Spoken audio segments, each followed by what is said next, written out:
kuri ino genekerezo ya 14 ishyirahamwe ntabariza riharanira agateka k'abanyororo n'imiryango yabo gitumiye byashatse guha ikiganiro mwebwe banyakubahwa abanditsi n'abamenyesha makuru kugira ikiganiro kizaguba gihagarariye ku bintu bibiri. Ubwa mbere twagira dushimire nyene icubahiro umukuru w'igihugu cacu c'u Burundi wewe igenekerezo rya 31 rishira irya mbere ry'umwaka wa 2022 aho yafashe ingingo yo kurekura abanyororo batari bake muri kino gihugu kandi agatanga n'impanuro nyinshi kuvyerekeye ubutungane. Ishyirahamwe ntabariza rirakeje kandi nyene icubahiro umukuru w'igihugu cacu c'u Burundi ku mpanuro zitari zike yatanze igihe twariko turibuka washengeye umukuru w'igihugu cacu c'u Burundi yashengeye Petero Nkurunziza, aho yavuze cyane ko abanyororo by'ukuri badakwiye kuba mu mabohero. Niho rero twongwe mwishyirahamwe ntabariza tuvuga tuti turashimye rero umushikiranganje w'ubutungane na kizigenza wa Republika ko baraye bashize mu ngiro ingingo yo kurekura abanyororo. Ico gikorwa kikaba caraye gitanguriye kwibohero rikuru rya Mpimba, hakaba harekuwe abantu bashika 111. Ariko kandi tukaba twizeye ko ico gikorwa kigiye kubandaniriza mu yandi mabohero yose muri kino gihugu. Mugabo tukavuga tuti babandanije barekura abo bakeya ntivyoba bishimishije, kuko abantu 111 barekuwe mu bantu bashika 4,000 turumva yuko hakiri agahaze. Niho rero mwishyirahamwe ntabariza tuvuga tuti se barundi ko yavuze ko abantu bafise ibyaha bito bito borekugwa, kandi akongera akavuga ati abatazira ubwicanyi cyangwa gufata abapfasoni ku nguvu ko borekugwa. Niho natwe tuvuga tuti by'ukuri turavye ibitigiri biri mu mabohero barakwiye kumva ko kamo kanyene icubahiro umukuru w'igihugu c'u Burundi akaba n'umukuru w'ubutungane. Aho nyene twagira dufata akanya ko gushimira mu kizigenza wa Republika procureur ku mpanuro yarahaye aba procureur n'aba OPG igihe nyene yatangiza iryo sekeza yo kurekura abo banyororo ku ibohero rya Mpimba, ko yashimangiye gose ko aba procureur badakwiye kwihuta gupfunga. Turayimushimiye cyane. Ese ko ari we kizigenza w'aba procureur abandi bo kumva izo mpanuro yabahaye, mu by'ukuri bwa butungane abarundi banyotewe na se barundi yama yavuze yuko tuzotera imbere ubutungane bumeze neza, boca busasagara mu barundi, mbere hakaba umwidegemvyo muri ibi tubona dusanga hariho ibicangwe biriya bibura kubera ubutungane ari buke. Twagira kandi dushime ukuntu aba banyororo bariko bararekugwa imbere yaho ko hari harekuwe abo umushikiranganje w'ubutungane ahabwa n'amategeko muri bya bindi bita liberation conditionnelle, no kuvuga abakozi cakane c'umunyororo bafise ko beshi twobwira abarundi n'amakungu ko mu maparike no bari byo bariko barakora ejo cyangwa hirya yejo imiryango yarirushe igiriro nk'ababo. Aho rero niho duca tuvuga mwishiramwe ntabariza banyakubahwa bene wacu muvuye mu mabohero, twagira tubahanure ikiburirwa igipfa caburiwe n'impongo. Twarababwiye igihe twatembera mu mabohero ya kino gihugu cyose cy'u Burundi ko ivyari magera vyageruye. Nta marigara akiri muri kino gihugu, nta muntu ajya adakoze. Rero uvunitse ni waca yigukunda cumbagira, nimugende mukore ibikorwa vy'iterambere, ntimushikire mu bisagara, kuko mu bisagara haba abafise ivyo bakora. Ushikiye mu gisagara ni hahandi budakeye na kabiri wosubira aho hantu hatari haryoshe uvuye.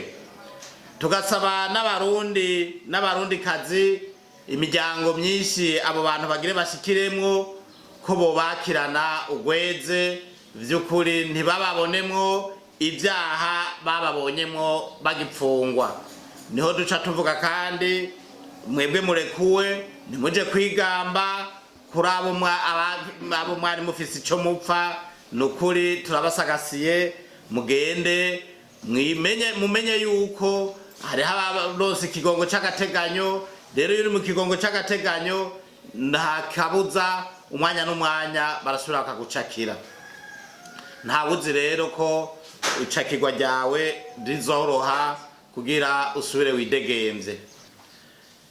Twagira kandi tubabwire yuko mu ntara zose z'Uburundi mu vyerekeye ivy'Abanyororo twabifashe mu minwe, tugiye gukwira intara zose z'Uburundi, cyane cyane izi ntara zitakiramwo amabohero, kuko twasanze bitameze neza, kubera hariho abanyororo usanga bamaze igihe mu makasho. Ivyo byose rero tugiye kubihagurukira, ariko kandi namwebwe bajya ko bamenyesha amakuru aho bitameze neza, dushire hamwe kugira aho twokosora tuhakosore. Tukaba turangije dushimira nyene icubahiro umukuru w'icacu c'u Burundi, we by'ukuri adahengeshanya kuvuga ku by'ubutungane.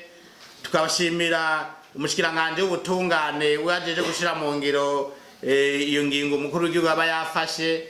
Tugashimira na procureur Kizigenza wa Republika y'u Burundi vy'ukuri ku mpanuro nziza yatanze no ku ijambo yashikirije aba procureur bose bo mu Burundi. Tukaba tubakeje. Ijambo Nshimirimana mukuru w'ishirahamwe Ntabariza, ishirahamwe gitaho abanyororo, hari mu kiganiro n'amenyesha makuru. Nyuma yaho hari abanyororo batari bake baheruka kurekurwa mu ibohero rikuru rya Mpimba ku kigongwe c'umukuru w'igihugu. Ijambo Nshimirimana rero mukuru w'ishirahamwe Ntabariza yahavuye anishura ku bibazo by'amenyesha makuru. Dusubire tumwumvirize. Ikibazo ca mbere ati abo banyororo bagiye barekuwe mugiye kubafasha iki? Twebwe mwishirahamwe Ntabariza mwavyumvise. Intererano ya mbere nuko murazi yuko misi yose twama twasemereye tinyabuna nimurekura abantu, nyabuna reka gupfungira abantu busa. Ejo hawe uyu munsi uri procureur cyangwa uri magistrat kanaka, ejo hawe ku mugoroba ntuzi ukuntu bwokwira, reka kugira izo nzigo z'akazikira. Rero twebwe intambwe ya mbere twibaza ko twayiteye mu kuba twaravugiye, kandi tukaba twarashikirije ibibazo byose bihanze ubutungane ababijejwe. Uno munsi rero bikaba bitangiye kuja mu ngiro. Ikintu rero twovuga nuko mu kubakurikirana kwabo ubwa mbere nikajya kambo twabateye, bamenye ukuntu bigenza, bamenye yuko naho batashe ntibatashe hariho ababinezerewe, hariho abatashe bavuga ati ivyo yankoreye, bigenze neza. Rero bamenye ko bato aba mu kibano, bamenye ukuntu twebwe natwe ariko ico tuzokora ntihagire umuntu afata nabi umuntu apfunguwe kandi akaba arekuwe n'ikigongo c'umukuru w'igihugu. Ariko kandi tukavuga tuti bashikiye no mu nzara, bashikiye kuko umuntu yari amaze imyaka 4-5 atarimye. Birumvikana ko dukwigiye turiko turarondera ngaha mu ishirahamwe Ntabariza uburyo hoba ikigega vy'ukuri abantu batashe turonka ca kindi twita kit donko, bimwe byo gutekerera umuntu nk'injya zizomumaza amezi 6. Mugabo ubu bitarakunda, twobasaba mu by'ukuri kwigenza neza. Ikibazo ca kindi ati abanyororo barekuwe bateba. Baravuze yuko so ukaguha umwaka ariko urya mugabo twebwe mwishiramwe ntabariza ntibituryohera twebwe tusaba yuko Sebarundi akivumera ubu nyene murabona ko tugize ikiganiro mu kwezi kwa gatandatu ubushiranganje bw'ubutungane bwotangira kwiyumvira timbega ko Sebarundi tuzi yamagize ikigongwe muri 2023 ntitwotegura ukuntu tuzorekura abanyororo ariko natwe tugiye kubivugana n'ubushiranganje bw'ubutungane kuko itarike 21 tuzoshikiriza ibikorwa tuzokora muri myaka 20 umwaka wa 2022 gushika 2027 ivyo bikorwa rero ndibaza ko hazoba harimo ivyo byose kuko n'ubutungane n'abayobozi b'amabohero ivyo gikorwa tuzogikorana rero kuba batashe batevye birababaje ariko kandi twagira tubizeze yuko uko tubona umurindi wa nyene icubaye mukuru w'igihugu n'umushikiranganje w'ubutungane na Procureur Kizigenza tubibona turabona yuko hagiye kuba akarusho mu misiza kuvyerekeye abanyororo.